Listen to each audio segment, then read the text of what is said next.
Hello everyone, real live में आपका most welcome. और आज ये वीडियो जो है, ये जो बेटल प्लांट होता है पान के ऊपर, पान की बेल होती है, इस पर है। ये पूरी जानकारी है।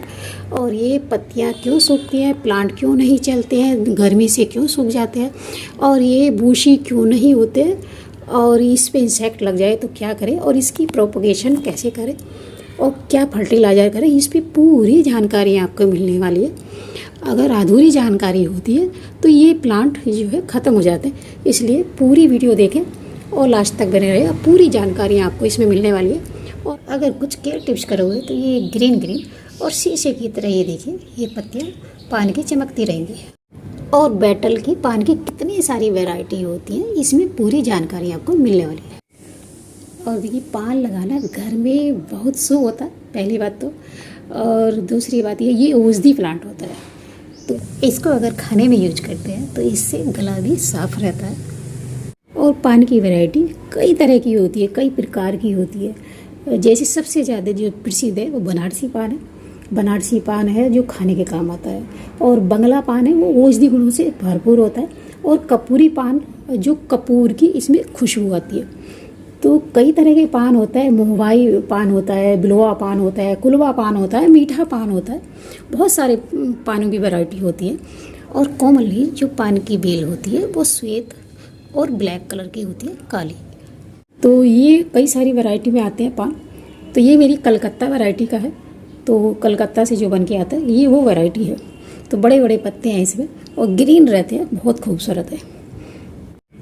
और जो खाने के काम आता है तो वो बनारसी पान होता है, बंगला पान होता है, मादी पान होता है, और महोबी पान होता है, और फलवा पान होता है। तो ये वैरायटी जो खाने के काम आती है, जो पान खाया जाता है, जिनका बीड़ा बनाया जाता है। तो बनारसी तो आपने सुना होगा, बनारसी पान गाना भी है उस पर। तो ये बहुत जो है फेमस है ये। टेम्परेचर की बात करें, विंटर के बाद इसका बहुत ध्यान रखना पड़ता है। जैसे स्प्रिंग सीजन है उसमें चलता रहेगा, तो लेकिन इंडोर ही रखना है इसको। तो हल्की सी सुबह की धूप दे सकते हैं वो विंटर वाली, तो इसको इंडोर ही रखना। या छायादार बड़े प्लांट के नीचे आप रख सकते हैं इसको, तो उसमें भी ये अच्छा चलता रहता है। और इसको अप्रैल में ही आप इसको जो है गर्मी से इसको बचाना। जैसे गर्मी बढ़ जाती है 35 के से ऊपर टेम्परेचर पहुंचता है, तो इसको गर्मी से बिल्कुल हमें बचाना होता है। तो गर्मियों में भी हम क्या क्या करेंगे इसके ऊपर, जो ये हमारा चलता रहेगा। और एक हमें ये रेनी सीजन में भी चलता रहता है, बट उसके रेनी सीजन के बाद जो बीच में का मौसम होता है, जैसे विंटर और जो रेनी सीजन का मौसम बीच का होता है, उसमें भी हमें इसमें ध्यान रखना पड़ता है। क्योंकि टेम्परेचर जब बढ़ता है बस इसमें तभी ध्यान रखना पड़ता है। और प्लांट लगाने के लिए इसकी सोयल कैसी बनानी है। और इसकी मैं सोयल की बात करूँ तो सोयल इसमें वेल ड्रेन रखनी है। तो ये देखिए, ये एक पार्ट कोकोपीट है, एक पार्ट ये फर्टिलाइज़र है ऑर्गेनिक, ये काउडंक, और एक पार्ट आप अपने गार्डन की कोई भी मिट्टी हो वो रख लीजिए। ये इसमें देखिए नीम खा लिया 3-4 चम्मच, और ये फंगीसाइड है। तो इस तरह से मैं इसको ये सोयल मिक्सचर तैयार कर लूँगी। तो और पान की बेल को हम प्रोपोगेट कैसे करेंगे और इसको घना कैसे बनाएंगे, तो ये देखिए। तो मैं आपको बताती हूँ, इसको अगर हम ऊपर से कट कर देते हैं तो ये घना हो जाता है और हमारा नया प्लांट भी हमें मिल जाता है। तो ये देखिए, यहाँ पर रूट्स भी आ रही है। आजकल अगर आप बनाना चाह रहे हो नए प्लांट तो आजकल बना सकते हैं, या मार्च अप्रैल में बना सकते हैं। 2 मौसम इसके लिए बहुत अच्छे होते हैं। तो अप्रैल में तो बल्कि इसकी मार्च अप्रैल में ये खेती होती है, ये लगाया जाता है। तो वो भी इंडोर ही रखते हैं, छायादार जगह में ही रखते हैं। तो ये देखिए, मैं यहाँ से इसका ये कटिंग ले लूँगी, ये छोटी सी बेल इसमें। तो इसको मैं ये वेल ड्रेन सोइल में इसको लगा दूँगी। अगर एलोवेरा है या आपके पास फंगीसाइड है, तो मतलब रूटिंग हार्मोन्स, तो उसमें भी लगा सकते हैं। तो इसमें ये बड़ी आराम से, ये देखिए, बस ऐसे करना है और चारों तरफ से मिट्टी इसकी, और इसको आराम से इसमें लगा देना। ये देखिए, नया प्लांट बन जाएगा बड़े आराम से। और हम इसको एक पत्ती से भी कर सकते हैं। एक पत्ती इसकी कोई मैच्योर पत्ती ले लीजिए, उससे ये आराम से हो जाएगा। तो ये देखिए, मैं इसके नीचे से एक पत्ती ले लूँगी मैच्योर। तो मैं हाथ से ही निकालूँगी इसमें। ये देखिए, काट के नहीं निकालूँगी कैंची से, मैं इसको हाथ से ही निकालूँगी। और ये मैं इसको पानी में इस तरह से रख दूँगी। तो ये जब रूट्स आ जाए तो आप इसको लगा सकते हैं मिट्टी में। तो ये देखिए मैंने इसमें ये रख दिया है, तो इसमें रूट्स आ जाती हैं, तो ये एक पत्ते से भी लग जाता है। अगर आप पानी में ग्रो कर रहे हैं तो उसे कांच का ही जार दीजिए, तो उसमें क्या है रूट्स इसमें दिखाई देती रहेगी, और इसमें दूसरे तीसरे दिन इसका पानी बदल सकते हैं। अगर रूट्स नहीं आएगी, जब तक रूट्स आएगी पानी बदलते रहें, नहीं तो मच्छर का लार्वा भी हो जाता है। और जो गमला प्लांटर दे रहे हो जिसमें लगा रहे हो, तो प्लांट के हिसाब से दे। अगर छोटा है तो 6 इंच का काफ़ी होता है, बहुत बड़ा है तभी उसको रिपोर्ट करें, और बार बार इसको रिपोर्ट नहीं करना है, उससे भी ये सूख जाता है। क्योंकि मैंने भी एक बार ऐसे ही किया था, 3 बार इसको रिपोर्ट किया गमला खाली करने के लिए, दूसरा फिर तीसरा, एक महीने में 3 बार रिपोर्ट किया, तो वो उससे भी जो है ये बार बार रिपोर्टिंग भी नहीं मांगता है। तो इसको जब जो है, और जब जैसे मार्च अप्रैल में इसको रिपोर्ट कर दो। अगर छोटा गमला है तो बढ़ता है, बड़ा चाहिए तो, और ये आजकल बरसात में कर सकते हैं, रेनी सीजन में।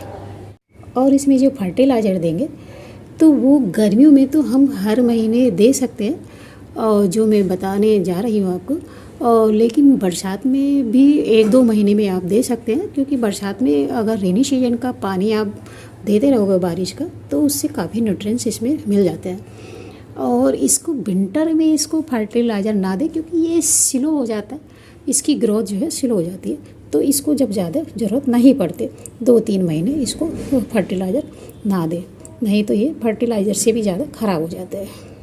और ये पान जो होता है खाने के काम भी आता है, पूजा के काम भी आता है, तो इसमें केमिकल फर्टिलाइज़र बिल्कुल भी ना डालें, सीधे ऑर्गेनिक दें। और जैसे काऊ डंग हो गया या वर्मी कंपोज हो गया, या आपका ये सीवीड होता है, इसको भी आप दे सकते हैं अपने प्लांटर के अकॉर्डिंग, प्लांट और प्लांटर के अकॉर्डिंग। और अच्छी ग्रोथ के लिए आप जो है सीवीड का भी कर सकते हैं, जो लिक्विड में आता है, उसको भी 1 लीटर पानी में 1 चम्मच या 1.5 ग्राम उसको घोल लीजिए, और मॉस स्टिक पे उसका जो है डाल दीजिए, इसको गीला कर दीजिए। तो इससे ये अपना जो है खाना पीना ले लेता है। तो उससे क्या होता है, तो ये पत्ते भी सही रहते हैं, ग्रीन रहते हैं, अच्छी ग्रोथ भी हो जाती है। तो हम इस तरह से ये फर्टिलाइज़र कर सकते हैं।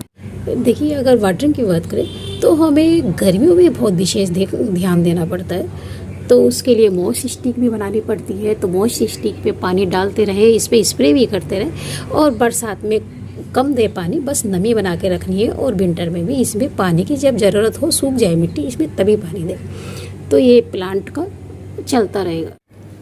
और इसमें स्प्रे बनाना है, इंसेक्ट जैसे लग जाते हैं, तो उसके लिए आप 1 चम्मच करेले का जूस ले लीजिए रस, और आधा चम्मच मिर्च का रस ले लीजिए, और 1 लीटर पानी में उसको घोल लीजिए, और उसको फिर स्प्रे कर लीजिए। तो उससे फिर इंसेक्ट नहीं लगता है।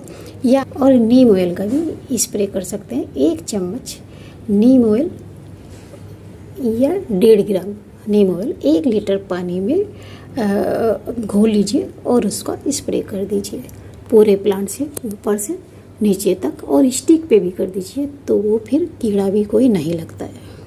देखिए अगर वाटरिंग की बात करें तो हमें गर्मियों में बहुत विशेष ध्यान देना पड़ता है, तो उसके लिए मॉस स्टिक भी बनानी पड़ती है। तो मॉस स्टिक पे पानी डालते रहे, इस पर स्प्रे भी करते रहे, और बरसात में कम दे पानी, बस नमी बना के रखनी है। और विंटर में भी इसमें पानी की जब ज़रूरत हो, सूख जाए मिट्टी, इसमें तभी पानी दें, तो ये प्लांट का चलता रहेगा।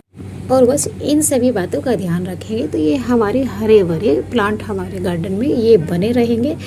और आपका वीडियो कैसी लगी, अच्छी लाइक कर, कमेंट कर, शेयर कर, सब्सक्राइब, लास्ट बने रहेंगे। बहुत बहुत थैंक यू आपका।